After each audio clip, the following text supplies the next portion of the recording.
Hello everyone, how are you doing? My name is Lucas and I hope you are ready for another lesson with Learn English Canada.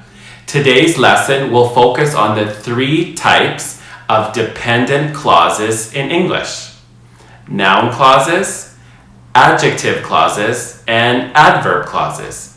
I will review each of these clauses separately and provide some examples so you can better understand these important components of the English language. So, are you ready to start today's lesson? Okay, let's begin. To begin, let's define what a dependent clause is. So, a dependent clause is part of a sentence that cannot stand alone. A dependent clause will always require an independent clause in order to complete its meaning. For example, the dependent clause, "while I was waiting for the bus," cannot stand alone. It requires an independent clause to make it complete. So, I can add an independent clause like "a stranger asked me for the time" to the dependent clause to make it complete. "While I was waiting for the bus, a stranger asked me for the time." I can also switch the order of the dependent clause and the independent clause, and it will still make sense. "A stranger asked me for the time while I was waiting for the bus." So, just remember that a comma will come after the dependent clause if it comes before the independent clause. If the independent clause comes before the dependent clause, then no comma is needed. Let's begin by looking at noun clauses. Noun clauses act just like nouns and pronouns do in a sentence. So, what is the function of a noun in a sentence? Right, a noun can act as a subject, an object, or as a subject complement. Let's look at an example together. The teachers organized a special party for their students at the end of the year. In this sentence, the noun teachers acts as the subject. The noun party acts as the object, and the noun students acts as a subject complement. Noun clauses often start with subordinating words, such as that, whether, and if. And also they begin with question words, such as who, what, where, when, why, and how. So in other words, the 5 W's and H. Here are some examples. Your salary often depends on where you work. So, the component of the sentence, where you work, is the object of a preposition. In this case, the preposition on. I asked what the store hours were. What the store hours were is the object of a verb. In this case, the verb asked. How much one makes depends on your qualifications. How much one makes is the subject of the sentence. Noun clauses will usually answer the questions who or what in a sentence. Here are a few more examples of noun clauses. Number 1. I know that the store is open. What? What do you know? I know that the store is open. Number 2. I understand it was necessary to leave early. What? What do you understand? I understand that it was necessary to leave early. And 3. Who? I saw that John was teaching the class. Who? Who did you see that was teaching the class? I saw that John was teaching the class. Okay? Now, let's look at adjective clauses. So, do you remember what an adjective is? Right, An adjective is a word that modifies or describes a noun or a pronoun. For example, words like beautiful, amazing, wonderful, lonely, and challenging are all adjectives. Like adjectives, an adjective clause will also modify or describe nouns or pronouns. Adjective clauses usually begin with a relative pronoun, such as who, whom, which, or that, including words like whose, when, and where. Let's look at a few examples. Any information that you provide me will be important. In this case, the adjective clause that you provide me describes or modifies the noun information. Another example. The student who has the best final grade will receive an award. The adjective clause who has the best final grade modifies or describes the noun before, which in this case is student. Adjectives usually come before a noun or a pronoun, but as you can see, an adjective clause will come after the noun or pronoun that they describe. For example, she is a beautiful singer. In this case, the adjective beautiful comes before the noun singer. I saw a singer who is beautiful. In this case, the adjective clause who is beautiful comes after the noun singer. Here are a few more examples of adjective clauses. Number 1. Most people who live in Canada are well aware of the cold weather. So the adjective clause is who live in Canada, and this clause modifies or describes the noun people. Another example. The English classes, which are offered for free, help newcomers to develop their language skills. So in this sentence, the adjective clause is which are offered for free, and this modifies the noun that comes before, English classes. And the final example. I missed the flight to New York that left at 9 a.m. because I was stuck in traffic. So the adjective clause in this case is that left at 9 a.m. and it modifies the noun flight.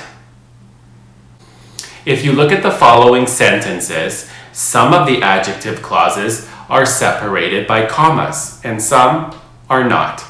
That is because there are two kinds of adjective clauses, restrictive and non-restrictive. A restrictive adjective clause contains information that is needed to complete the sentence. If it is removed from the sentence, then the meaning of the main clause changes. It won't be separated by commas. A non-restrictive adjective clause gives additional information about the noun, but it isn't needed to identify the noun. It is separated by commas. Let's look at the previous examples to identify restrictive and non-restrictive clauses. Most people who live in Canada are well aware of the cold weather. The restrictive clause in this sentence is who live in Canada. It is an important part of the sentence and is needed to complete the sentence, so there will be no commas. The English classes, which are offered for free, help newcomers to develop their language skills. The non-restrictive clause in this sentence is which are offered for free. This is additional information. The clause is not needed to complete the sentence. It is just extra information. So it will be separated by commas. Here are some more examples of adjective clauses, including both restrictive and non-restrictive clauses. Number 1, pizza, which most people love, is not very healthy. 2, students who are intelligent receive good grades in school. 3, Canada Day, which is celebrated on July 1st, is Canada's national holiday. 4, fruit, that is grown organically is expensive. And 5. Our new next-door neighbors, who are from England, moved in last week.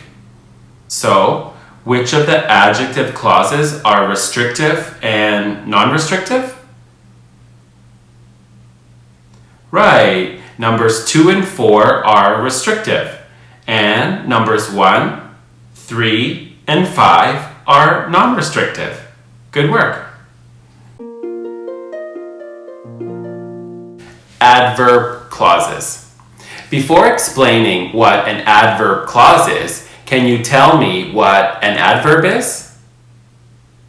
Right, an adverb will modify or describe verbs, adjectives, other adverbs, or a whole word group.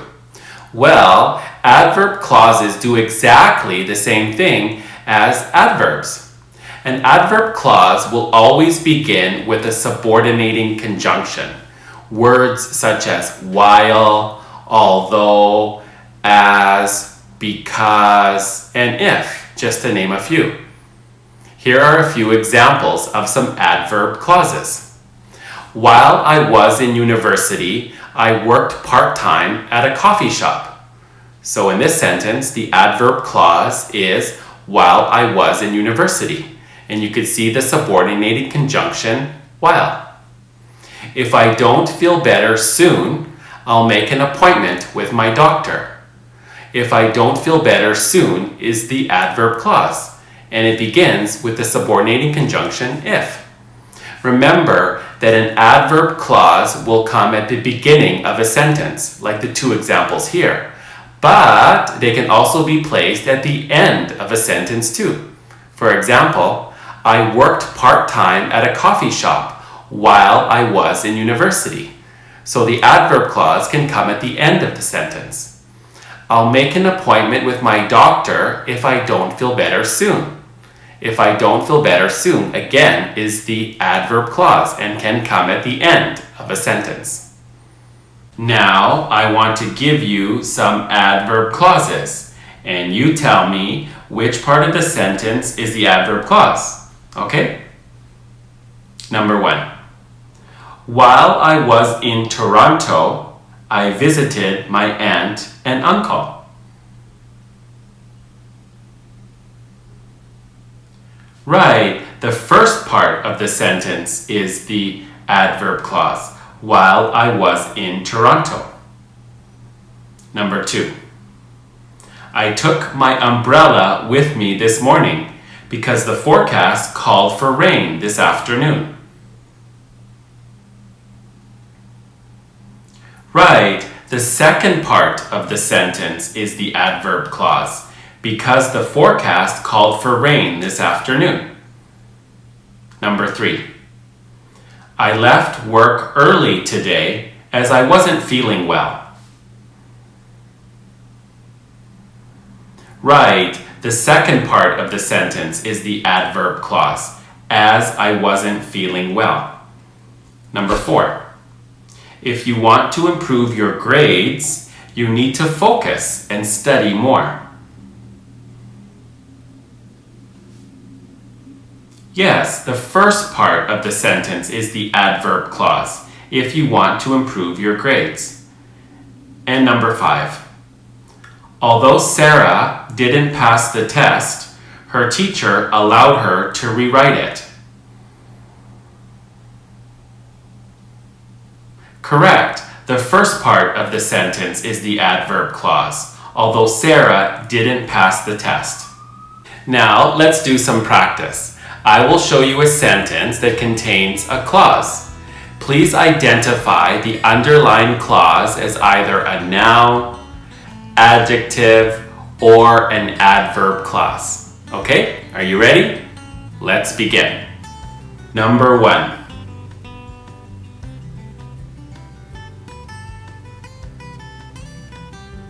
Yes, when we launch our new product is an adverb clause. Correct.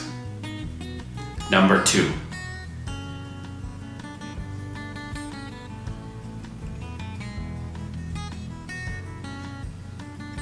Correct.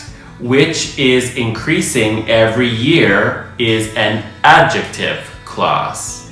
Good. Number 3.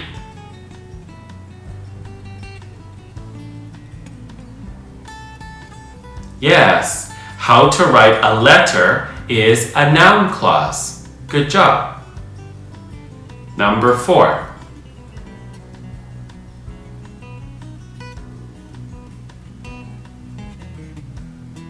Correct.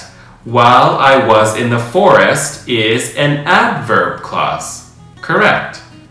Last one. Number 5.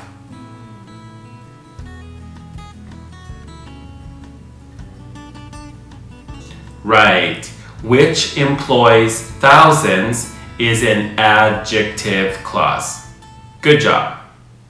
I know that understanding and using dependent clauses in English can be challenging at times. Just make sure to review and practice using those dependent clauses, noun, adverb, and adjective clauses as often as you can, and they will become more easy. Thank you for watching our video today. Please share this video with your family and friends, and make sure to subscribe to our channel. The teachers at Learn English Canada look forward to seeing you in the next video lesson. Bye for now.